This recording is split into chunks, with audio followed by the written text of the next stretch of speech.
Hello everyone and welcome back to this YouTube channel. If you haven't already subscribed, you are currently my enemy. And I don't know what happens to my enemies. Please click the subscribe button. Ensure you share our videos with your family, your friends, and your enemies, because I don't know, right? Just share it with them. Today we'll be having a conversation that I think is really important. If you have paid a lot of attention in this space currently, one of the things that you see that is rising rapidly is what we call agro real estate. What exactly is agro real estate? It's essentially real estate companies saying, okay, we have thousands of acres, we have hundreds of acres of lands just sitting down here. Why don't we, while we land bank with that land, why don't we farm on it? Sometimes these people have offers for the people who buy the land. So they say, we'll hold your land and then we'll farm on it for say 5 years, 10 years, or depends, and then we'll give you a commission, or we'll give you payback to you every month, every year, depending on what the contract with the real estate company is. And I think it's an amazing initiative because number one, people are going to get more food. There's more food in Nigeria. I mean, if there's more food, the price of food comes down, so it's helping the economy. Right? Some of these people are even exporting and all that, so it's a good thing. And also it's a very strategic investment real estate wise, so you can be earning some money while your land is just sitting down there. However, there are a couple of lines of thoughts that I think is quite important to pay attention to when it comes to agro real estate, which is why before we recommend any agro real estate investment opportunity, there are a couple of checks, there are a couple of things to tick. And I think if you're able to do this personally, also could save you from scams or Ponzi schemes. Let me say that. Because what you find out essentially is that everybody who usually became a Ponzi scheme didn't start as a Ponzi scheme. They all had good intentions. However, either they grew too fast or life just happened and they got to a point where they are then robbing Peter to pay Paul. So what are a couple of things that I think I'd like to zoom in on when it comes to agricultural real estate? Number one, farming is just a portion of agriculture. I like to say that again. So it's easy to farm, but agriculture may not be easy. And I'll give you an example. I remember we were driving through the streets of Lagos one day, and then we saw a particular truck filled with plantains and oranges. I guess the truck was coming from the farm. And now the truck, I think the tire of the truck had a problem. And so they had to park on the road. And as they parked on the road, as I was driving through, there were a lot of area boys around them. And I was thinking to myself, it's almost impossible that the plantain that left the farm is going to be the one that reaches where they are going, because those guys are going to take. But guess what? What if that was a real estate company who has taken your products and is about to go and sell them? All right. So farming is just the process of putting the thing in the ground, getting the harvest, but that's just one step in the agricultural value chain. So I'm asking myself a question, and that question essentially is that you are good at farming doesn't mean you are good at agriculture, because agriculture involves farming, the processing, they have to transport it. If they have to transport it, they have to process it sometimes, right? To get cassava, sometimes they have to turn it to cassava flakes. To get palm oil, so to get palm kernels, they have to turn into palm oil and all the other products that come from palm kernels. So the developer may have a large expanse of land to farm. The question is, does he have the entire agricultural chain on lockdown, or is he using you guys to experiment? Right. So that's one of the things that I try to think towards properly, to ensure that, like I said, you don't just know how to farm, but then the entire agricultural chain is on lockdown. So it's a line of thought that I always have. That's the first thing, right? Because the more people begin to do it, what's going to happen is there's sometimes things will happen, and then your money is gone. All right. So I try to find a real estate company who is already agro inclined, or sometimes I try to have conversations with CEO personally to see how much he knows. Now, it's not bad not to know, but the question is, does he have the people that know working with him? I'll give you an example, something quite little that people may not pay attention to. So you buy land in a place like maybe Money Ibadan, or you buy land in a place like Kobape in Abeokuta, And you say, my land is sitting down there. Let me just take all this land. Let me go and start farming. And then you go, and let's say you plant something like palm tree. Now, I was having a conversation with an agricultural consultant, and he told me something. He said there are only a couple of places, where palm tree is processed large scale. That's palm kernels to produce palm oil.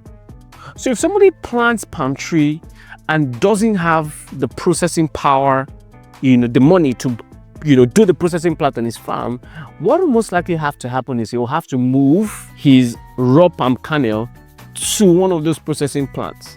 And then he explained to me that, are you aware that it may be cheaper to get land farther from the processing plant, but a land closer to the processing plant may be more expensive, but it's a better idea because now the transportation cost has been halved or even, divided by 10 sometimes.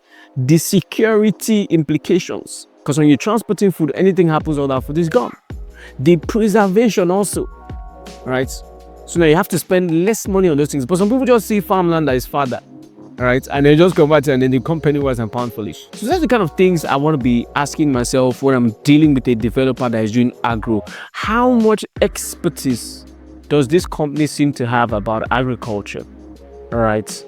They could have real estate expertise, they could have farming expertise, but farming is only a unit in the agriculture value chain. So that's my first concern. My next concern is usually the risks associated in agriculture. When you look at the value chain, like I said, you look at farming, the processing, there are risks everywhere. And what has the developer done to mitigate the risk? I'll give you an example. One of the only opportunities that we currently push is palm oil plantation. We have an opportunity like that where people could own palm trees and the plots and own it for life.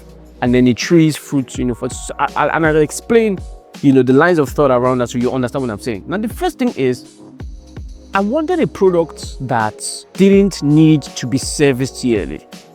So if I plant tomato, I plant cassava, I plant maize, I reap them, then what happens? I have to plant them again. Do you understand? So that way, there is a recurring cost of planting that has to happen every year. That's the first thing.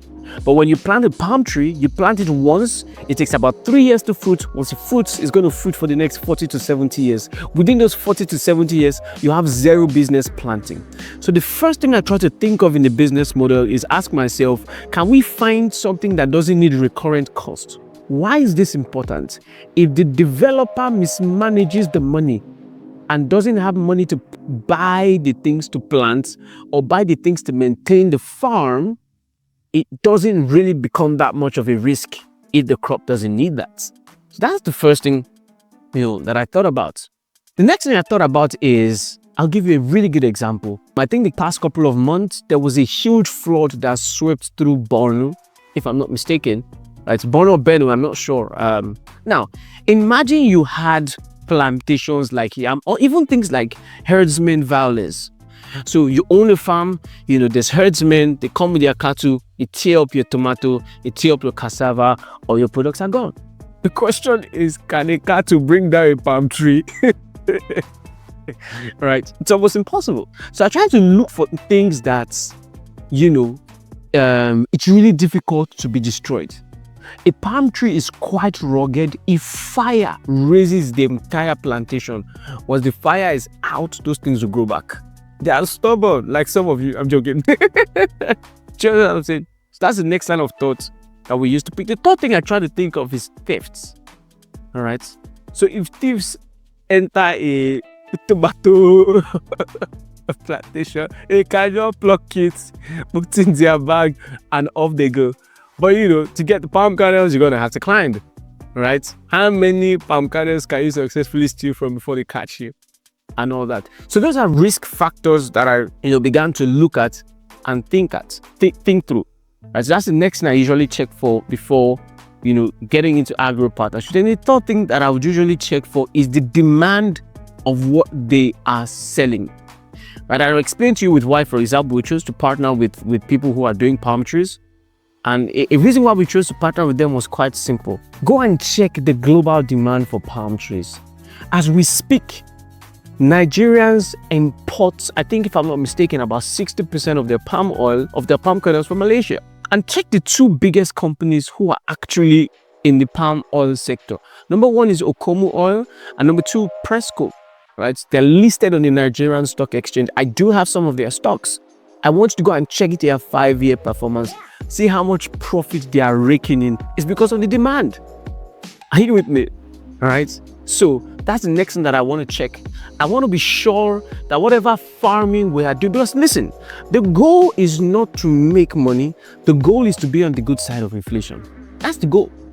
So when people are crying that inflation is going up and then they're having to buy food for more expensive, it then becomes your advantage because the food you are selling, that expensive, means more money for you.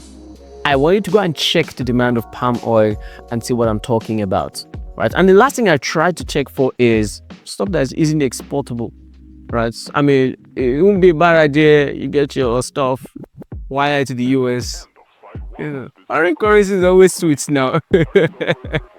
Collect some pounds, and the demand for palm oil is a lot. I mean, I remember one time we had a conversation. I think we needed about 10,000 tons of palm. We couldn't find. People came to us, went CEOs of huge palm oil industries. They couldn't find because it was all off taken. All right. So Agro Real Estate, like I said, you want to be sure that you choose something that developer knows about agriculture, not just about farming. Number one. Number two, you want to be sure that the risks are as little as possible. Number three, you want to be on the good side of inflation. Are you with me? And number four, you want to try and ensure that it's easily exportable. I think I'll add a number 5. I do not just think you should own the trees, own whatever. I think you should own the land. It's important because next 5 to 10 to 15 to 20 years, that place may develop and they'll convert everywhere to houses. So as much as possible, you want to own the land. So I think Agro Real Estate is going to boom a lot more, but you just want to be strategic, or you want to be strategic about where and with which company or with which individual you invest in agricultural real estate. I think it's a very serious money boomer in the coming years. Does this look like something you're interested in? You want to own acres, hectares of farms in Nigeria? Either you want them to manage it for you or you want to self-manage it. Send me a message. Let's have a conversation. You'll find our contact scrolling around the screen. If you haven't already done so, subscribe to this channel. And if you think I missed anything around, tips in coming into agro real estate, put it in the comment section. Let's have a conversation, and I'll see you on the next video. Till then, I remain Realtor Zee, your plug for the best real estate investment deals. See you on the next one.